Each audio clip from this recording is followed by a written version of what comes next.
네, 지금부터 누리호 4차 발사 관련 배경훈 부총리의 연구자 격려를 포함한 말씀이 있겠습니다. 인사 말씀 전 간단히 배석자를 소개하겠습니다. 윤영빈 우주항공청장, 이주환 과학기술연구비서관, 박재성 우주수송부문장, 김진희 인공위성 부문장, 권현준 우주항공정책국장, 박종찬 고도화 사업단장, 손재일 한화에어로스페이스 대표도 함께 자리해 주셨습니다. 그럼 지금부터 배경훈 부총리의 말씀이 있겠습니다. 네, 존경하는 국민 여러분, 오늘 누리호 4차 발사가 성공하였습니다.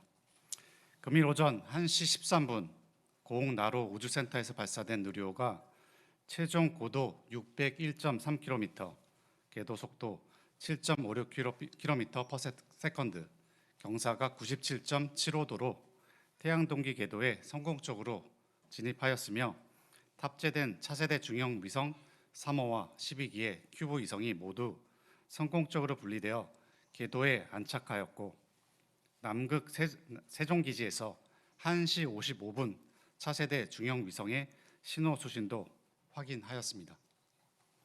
이러한 사실을 국민 여러분께 전할 수 있게 되어 매우 기쁘게 생각합니다. 먼저 우주항공청, 항공우주연구원과 민간 기업 등 관계자 여러분들께서 끊임없는 연구와 실험을 통해 고난과 역경을 이겨내며 오늘 누리호 4차 발사를 성공으로 이끌어 주신 것에 감사 말씀드립니다. 아울러 현장에 계신 국회 및 전남, 경남 등 지역 관계자분들과 새벽까지 가슴 졸이며 역사적인 순간을 함께 해주신 국민 여러분들께 깊이 감사의 말씀드립니다. 이번 누리호 4차 발사 성공은 대한민국이 독자적인 우주 수송 능력을 갖췄음을 다시 한번 입증하는 것일 뿐만 아니라 정부와 민간, 국가연구소가 하나의 팀이 되어 수행한 최초의 민관 공동 발사로서 우리나라 우주산업의 생태계가 정부 중심에서 민간 중심으로 전환되는 중요한 전환점이 될 것입니다. 앞으로도 우리나라의 우주 개발 분야에서의 새로운 도전은 계속될 것입니다. 오늘의 성공을 밑거름 삼아 차세대 발사체 개발, 달 탐사, 심우주 탐사 등 대한민국이 세계 5대 우주 강국으로 도약하는 길을 흔들림 없이 추진하겠습니다. 이번 4차 발사 성공을 이뤄낸 연구진과 관계자 여러분의 노고에 대해 다시 한번 감사와 축하의 말씀을 전합니다. 감사합니다.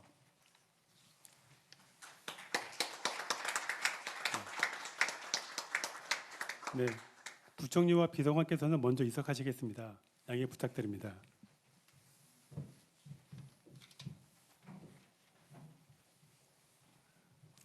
다음은 누리호 4차 발사 결과에 대해 윤영빈 우주항공청장이 브리핑을 하겠습니다. 안녕하십니까. 우주항공청 청장 윤영빈입니다. 국내 우주수송 능력을 확보하기 위해 독자 개발한 한국형 발사체 누리호 4차 발사가 국민의 관심과 성원 속에 성공했다는 것을 국민 여러분께 말씀드립니다. 지난 누리호 3차 발사 성공에 이어 오늘 4차 발사까지 성공하며 누리호의 신뢰성을 높임과 동시에 우리나라의 자주적인 국가 우주개발 역량을 다시 한번 확인하는 계기가 되었습니다. 또한 발사체 본연의 역할인 위성 발사를 성공적으로 수행하여 관련 기술을 확보하였고 체계 종합 기업인 한화에어로스페이스가 제작 총괄을 주관하고 발사 운영에 참여하여 역할을 완수했다는 점에서 큰 의미가 있습니다. 앞으로도 누리호는 기술적인 안정성과 신뢰성을 높이기 위해 2027년까지 2차례 비행을 더 수행하게 됩니다. 뿐만 아니라 우주항공청은 누리호 개발의 경험과 기술을 토대로 누리호보다 성능이 향상된 차세대 발사체 개발을 추진하여 대한민국 우주개발 역량을 더욱 높여갈 계획입니다. 따뜻한 격려와 성원을 보내주신 국민 여러분과 누리호 4차 발사 성공을 위해 땀과 열정을 아끼지 않은 연구자, 산업체 관계자 모든 분들께 진심으로 감사드립니다. 또한 군, 경, 소방, 지자체 관계자분들의 노고에도 감사드립니다. 국민 여러분, 앞으로도 우주로 향하는 누리호의 비행과 우주개발 강국으로 향하는 우리의 도전을 계속 지켜봐 주시고 성원해 주시기 바랍니다. 감사합니다. 네, 마지막으로 이상철 항우연 원장이 발사 관련 세부 데이터 분석 결과를 발표하겠습니다. 반갑습니다. 한국항공우주연구원 원장 이상철입니다. 앞서 우주항공청장님께서 말씀하신 바와 같이 누리호 4차 발사를 성공적으로 수행하였습니다. 지금부터는 계측된 데이터를 기반으로 누리호 발사 결과에 대해 말씀드리겠습니다. 오늘 0시 13분에 발사 예정이었던 누리호는 0시 13분 00초에 이륙하여 모든 발사 과정이 정상적으로 진행되었습니다. 차세대 중형위성 3호와 12기의 큐브 위성이 모두 성공적으로 사출되었음을 확인하였습니다. 원격 수신 정보를 초기 분석한 결과는 다음과 같습니다. 누리호는 정해진 비행 시퀀스에 따라 이륙, 1단 분리 및 2단 점화, 페어링 분리, 2단 분리 및 3단 점화, 주 탑재 위성 분리, 부 탑재 위성 분리 순으로 진행되었습니다. 누리호는 0시 13분 00초에 이륙 후 122.3초경 고도 약 65.7km에서 1단 분리 및 2단 점화, 230.2초경 고도 약 211.1km에서 페어링 분리, 263.1초경 고도 약 263km에서 2단 분리 및 3단 점화까지 진행 후 741.2초경 고도 600.5km에 도달하였습니다. 이후 자세 안정화 과정을 거쳐 790.9초경에 고도 601.3km에서 차세대 중형위성 3호를 분리하였으며 813.6초경부터 914.4초경까지 12기의 큐브 위성을 정해진 순서대로 모두 성공적으로 분리함으로써 임무를 완수하였습니다. 앞서 말씀드린 바와 같이 차세대 중형위성 3호와 큐브 위성 분리 시의 고도는 601.3km이며 누리호 4차 발사 성공 기준인 600km 플러스 마이너스 35km의 범위를 만족하였습니다. 감사합니다.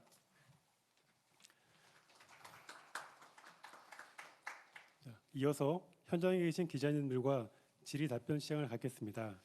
질의하실 기자님들 손을 들어주시고 지정된 기자님은 소속과 성명을 밝히고 질의해 주시면 감사하겠습니다.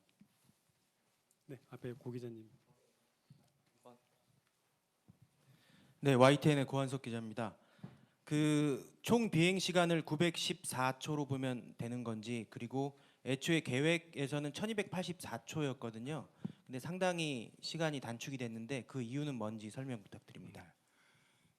지금부터 답변은 담당하신 사업 단장님 또는 우주청의 부문장님께서 기술적인 답변을 좀 해주시겠습니다.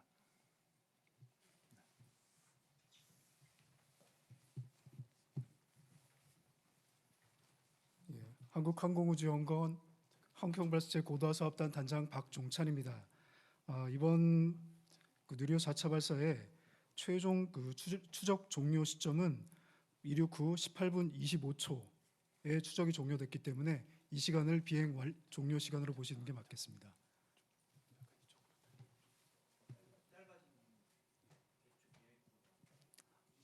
짧아진 이유요?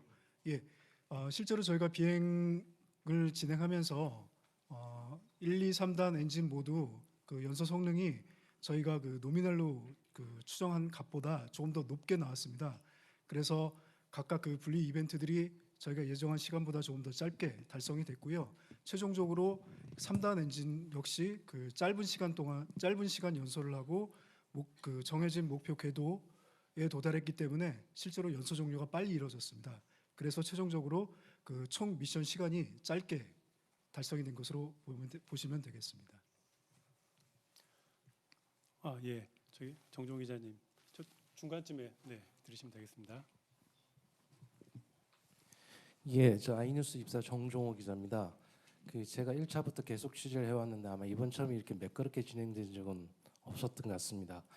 그 두 가지 질문을 하겠는데요. 첫 번째, 우선 이제 이번에 한화 에어로스페이스가 총 조립을 맡았는데 성공했으니까 앞으로 발사 운용 부분도 이전하게 될 텐데요.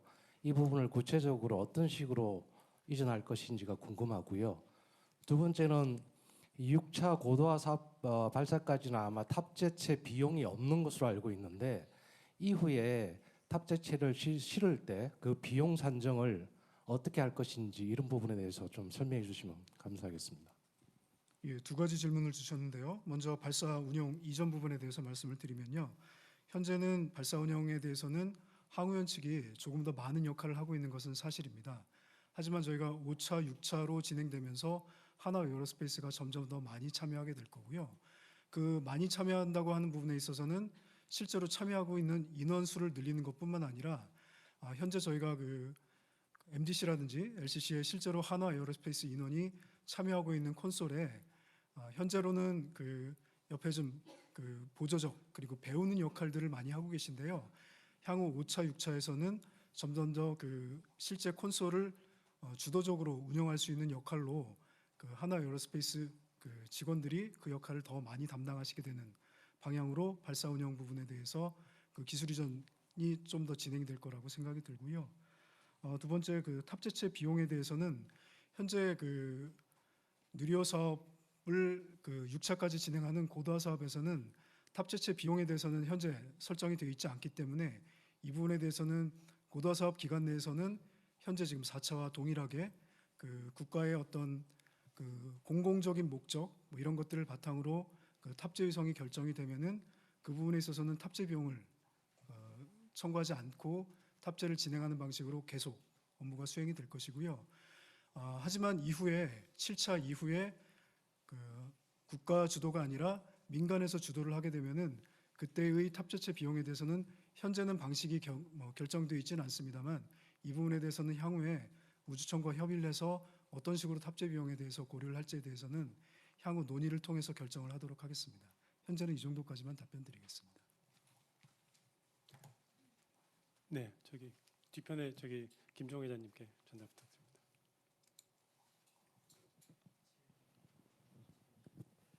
네, 아시아경제 김종환입니다.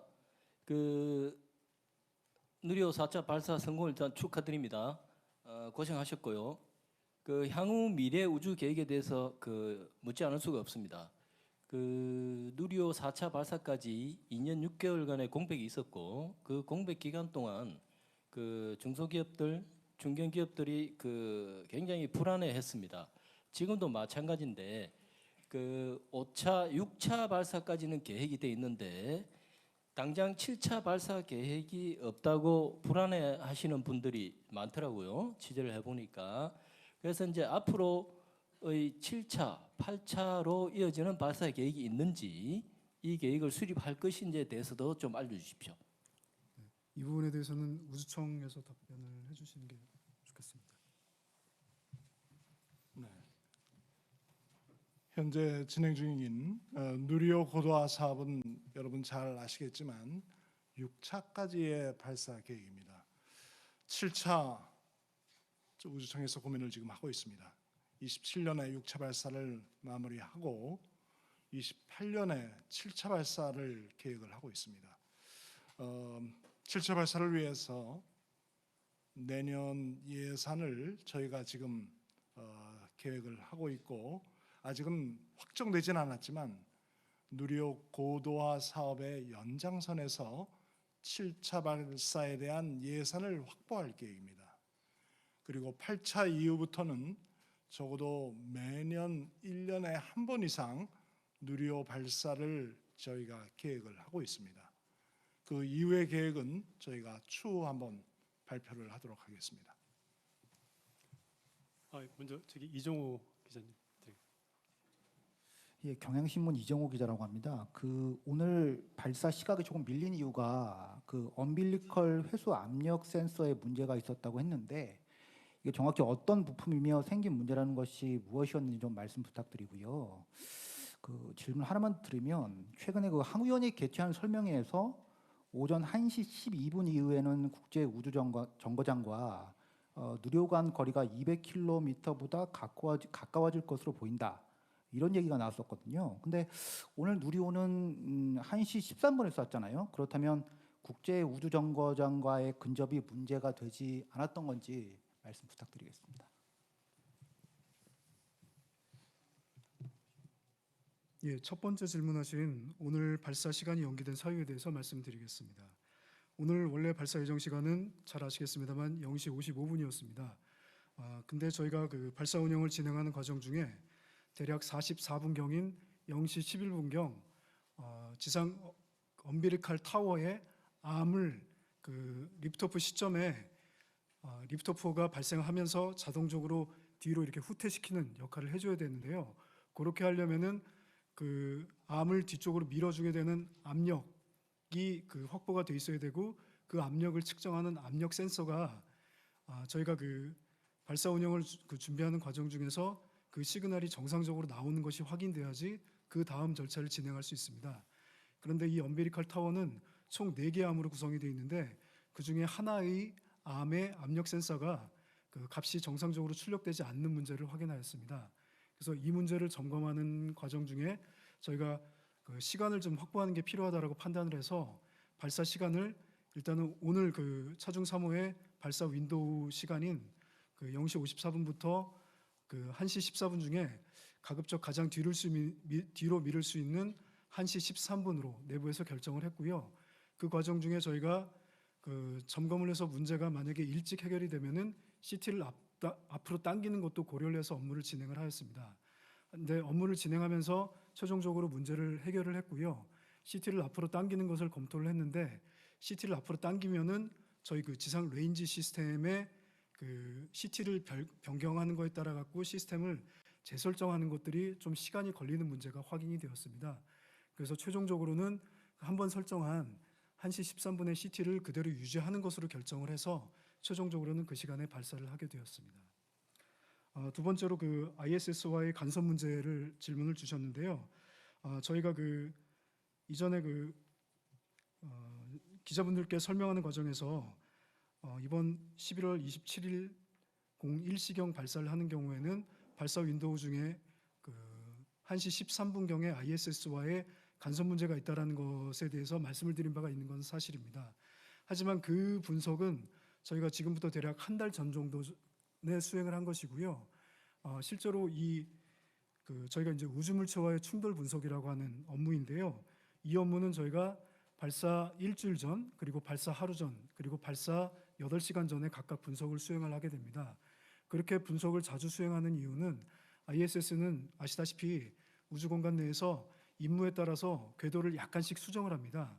그래서 한 달 전에 저희가 분석을 수행했을 때는 11월 27일 1시 13분경 그 차중 3호와 대략 200km 거리 이내에 근접하는 분석이 나왔었습니다만 최근 수행한 분석 결과에서는 1시 14분까지 그 200km 이내에 근접하지 않는다라는 결과를 얻게 되었습니다.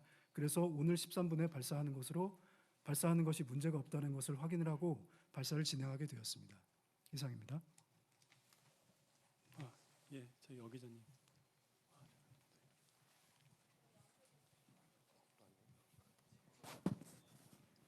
네, 누리호의 그 13기 위성 어떻게 보면 역대 최다 위성이 이제 많이 탑재가 돼서 실렸는데요. 첫 교신 성공은 이제 발표를 해주셨고, 그럼 추가적으로 어떤 교신과 어떤 데이터들을 이제 받게 되는지, 그리고 이제 12기 같은 경우에는 대부분 대학이나 스타트업 이렇게 좀 민간에서 제작한 것들이 있는데 이런 어떤 임무들을 그 수행하게 되는지 구체적으로 좀 설명을 듣고 싶습니다.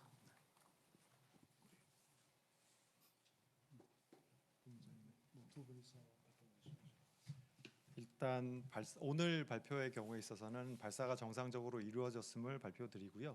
위성 같은 경우에는 이제 비컨 신호를 통해서 정상적으로 궤도에서 신호를 보내온다는 것은 오늘 또는 내일 오후까지 확인이 될 예정이지만 각 위성의 기능들에 대해서는 업체별로 그 점검하는 일정이 조금 차이가 있습니다. 그래서 그 경우에는 업체별이 확인이 되는 시점에 저희와 이제 공유를 해서 각 업체별로 그 결과를 이제 공유 드릴 예정으로 있고요. 각 위성들에 대한 기능들은 저희가 이제 프레스켓을 통해서 어느 정도 설명을 드렸고 아마 업체들이 기능 확인 후에 본인들이 어떤 역할, 어떤 임무를 하는지에 대해서는 자세하게 보도 자료를 낼 것으로 예상하고 있습니다.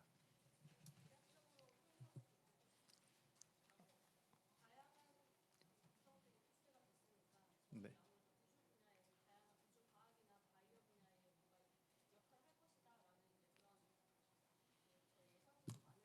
예. 다양한 지구 관측하고요. 우주 내에서의 여러 가지 실험들이 각 위성들의 임무로서 설정이 되어 있습니다. 예, 구역 기자님. 네, 저 문화일보 구역입니다.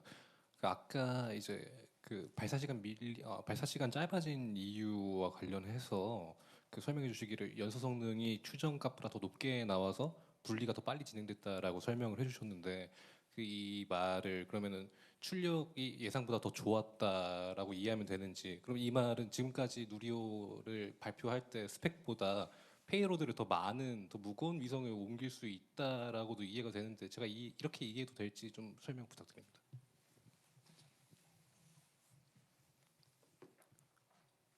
예, 누리호는 그동안에 지금 이제 오늘까지 4차 발사를 진행을 했는데요. 1, 2, 3차 발사 모두 그 저희가 노미널, 그러니까 기본적 그 기준값에 대한 설계를 진행을 하고 그거와 항상 그 실제 비행 데이터를 비교하는 과정을 거치게 되는데요.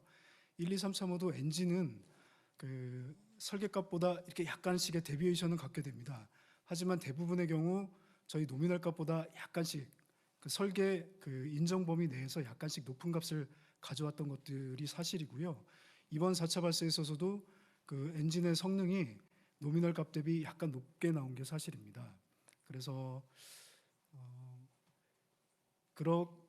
저희가 그 QM, 그러니까 인증 모델을 개발할 단계의 노미널 엔진 수치보다 그 FM을 진행하면서 엔진의 수치가 조금 높게 그 개발이 됐기 때문에 최종적으로 누리호 비행 모델에 대해서는 저희가 애초에 그 누리호의 그 탑재 성능을 기존에는 지구적 궤도에 1.5톤을 올리는 것으로 발표를 드린 바가 있었습니다만 그 저희가 누리호에 대한 비행 모델 발사를 수행을 하면서 지구적 궤도에 3톤 그리고 태양 동기 궤도 600km를 기준으로 해서는 2톤 정도를 올릴 수 있다라고 그 페이로드 성능을 저희 엔진의 성능에 맞춰서 약간 높게 제시드린 바가 있었습니다. 그래서 기자님께서 질문하신 것처럼 그 엔진 성능이 높아진 거에 따라 갖고 누리호의 성능에 대해서 이렇게 높게 제시드린 거에 대해서는 이미 기존에 그렇게 한번 말씀드린 바가 있다라고 답변을 드리도록 하겠습니다. 답변이 됐을까요? 저기 뒤에 홍재화 기자님이신 것 같은데 저 뒤쪽 부탁드리겠습니다. 마이크. 네, 안녕하세요. 대덕넷의 홍재화 기자라고 합니다. 누리호 발사 성공 진심으로 축하드립니다. 이번에 한화가 처음으로 전체 조립을 맡게 되었는데요. 그 과정에서 가장 어려웠던 점이나 좀 기억에 남는 순간이 있었는지 말씀해 주시면 감사하겠습니다.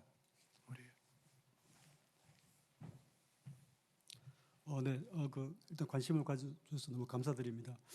지금 그 지난 3차 발사하고 이번 4차 발사가 한 2년 6개월의 공백이 있었습니다.